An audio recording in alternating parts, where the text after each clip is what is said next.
Joining me now is Democratic Congressman Krishnamoorthi of Illinois, who serves on the House Select Committee on Intelligence, and Chris Whipple, author of The Spy Masters: How the CIA Directors Shape History and the Future. Congressman, let me begin with you, if I may. We know that Gina Haspel met with Majority Leader Mitch McConnell briefly on Tuesday on Capitol Hill. What have you and your colleagues heard since then, and how do they think they would react if she is, in fact, fired?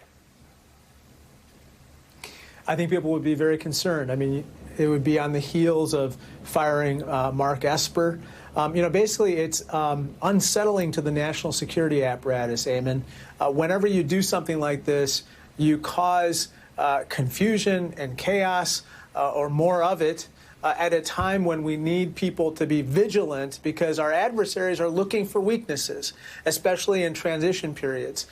One of the things that the 9/11 Commission said in their report is when there are problems in the transition between one presidency and the next, it leads to slip-ups in our national security. And in that case, it was a contributing factor to 9/11. We don't want anything close to that in this situation, Eamon. How do you think Mitch McConnell comes down on this? Is he on the president's side or Haspel's? I don't know. I think that he should be on the American people's side, Eamon. And right now, it's a life or death issue with regard to national security. It should not be subject to politics. And therefore, I think that for the sake of continuity, I hope that he will allow her to continue her tenure with a smooth transition. Chris, put this in context for us in the perspective of other directors and other key national security and intelligence positions. How would firing the CIA director, or at least even threats of it in the middle of a presidential transition, harm our national security? Well, I think it would be very dangerous right now. Let me say about Gina Haspel that she's one of the most fascinating, least understood people in Washington. She's a mystery woman who flies under the radar. I tell the story in The Spy Masters of how she rose from covert operative to head of the CIA.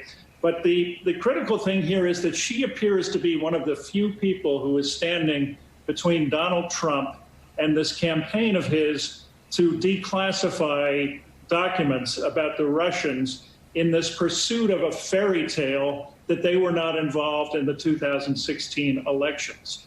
And I think that's what appears to have angered Trump. He has liked many of the other things she's done, including the lethal action against General Soleimani in January. But I think that if she is fired between now and January 20, we should all be concerned about the implications.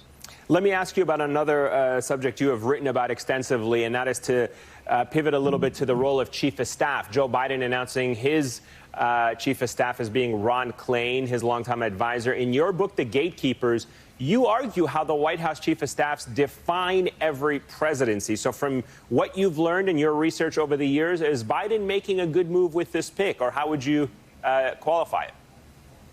I think that Ron Klain is a superb choice. I mean, he's almost perfect on paper for the job. You know, everybody seemed to think that he was the obvious choice. Lawrence O'Donnell said he could have picked him a year ago. Put me down as somebody who was a little bit surprised. No VP chief has ever ascended to White House Chief of Staff, and number one. And number two, Klain and Biden had a falling out in 2016 over Klain's flirtation with the Hillary Clinton campaign before Biden had decided what to do. So I think it's a great sign that he's been appointed. He knows Congress. He knows the White House. And I think that it's a sign that Biden is also comfortable having someone who can tell him hard truths. So I think he's a superb choice. Yeah, interesting there. It seems like they've certainly patched up anything they may have had back in 2016, any beef they may have had. Congressman, let me get your thoughts really quickly about the cabinet as it begins to take shape after the appointment there of the Chief of Staff. Senator Bernie Sanders said last night that he would be open to serving in the Biden administration as a labor secretary. Is that a nomination that is good for the Democratic Party? Would you support that? I definitely think that, we need somebody with the energy that someone like Senator Sanders brings to this particular job. As you know, our labor secretary currently in the Labor Department are just not up to the task. And unfortunately, organized labor, but men and women in working families are really adversely affected. I think that we need somebody of the stature and the talents necessary to lead this department forward right now. Let me ask you about just generally, what else are you hoping to see from the Biden transition in the coming days? Do you personally have any hopes or suggestions of people that he should select, say, as Attorney General? I would not pretend to give Joe Biden advice on who to select as his Attorney General, given his immense experience as Vice President. But I would just say that, again, we need to depoliticize the Justice Department, just as we need to depoliticize many of the departments that unfortunately have been subject to this campaign of politicization by the president. So we need someone who's the opposite of Bill Barr, for instance. And we need somebody who can inspire the career public servants in the Justice Department to do their job, to enforce the laws, to crack down on corruption, fraud, to enforce our civil rights laws, and so forth.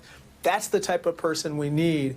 And the American people are craving for that type of person right now. In many of the departments, but certainly at the Department of Justice. Yeah, I'm going to go out on a limb and say I think many Americans would agree with you on that. Congressman. Can I just add to that? Go ahead, Chris. Can I just add to that, Ron Klain and Joe Biden face, I think, the most daunting challenges of any administration in modern history. I mean, they've got a lethal pandemic, an economic crisis, global warming, racial unrest. And you've also got, of course, a progressive wing of the Democratic Party that they have to satisfy. I think that it's a daunting challenge. It makes, Jim Baker and Leon Panetta look like they had a walk in the park. So I think everything really depends on Joe Biden empowering Ron Klain to help him do the job. We're about to see if he can get it done. Congressman Krishnamoorthi, Chris Whipple, thank you both very much for joining us. That wraps up this hour for me. I'll see you right back here tomorrow at 3 p.m. Eastern. Deadline White House starts right after this quick break.